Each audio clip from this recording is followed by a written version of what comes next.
Hey everybody, my name is John, and I'm asking for your help to translate this book into 10 different languages so we can make it accessible to 2.5 billion more people. So this book is called You Be You, Explaining Gender, Love, and Family, and it explains lesbian, gay, bisexual, transgender, queer, intersex, and asexual inclusion in a way that's clear for kids, but also for adults who just want an easy introduction to these topics.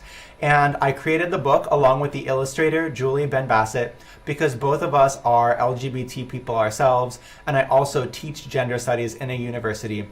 And what we realized is that so much discrimination against LGBT people is fueled by basic misunderstandings and misinformation about gender, sexuality, and family. And likewise, a lot of the really negative feelings that lots of LGBT people feel about themselves come from this misinformation. For example, growing up with the idea that everyone has to be a boy or a girl, or growing up with the idea that it's somehow unnatural to fall in love with somebody who's your own gender instead of a different gender.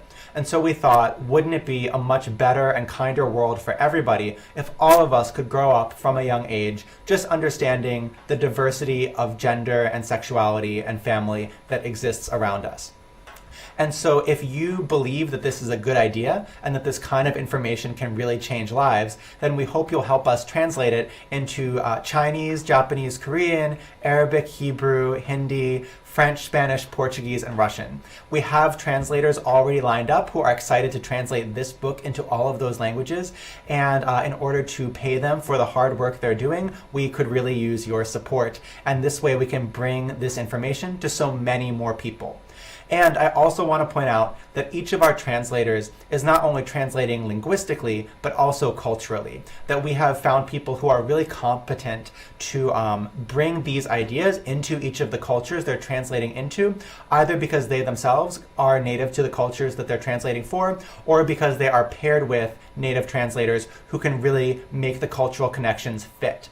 And one example of that is for our Hindi translation. We will not only be just translating the English version, but also adding material about the gender identity called Hijra. And Hijra is an identity that mainly exists in South Asia, and in some ways is similar to being trans or gender non-binary in America, but in some ways is really different and has its own history. And that's an example of making the cultural fit. So if you think this sounds like a good idea, we would really love your support. So we look forward to hearing from you, and thank you.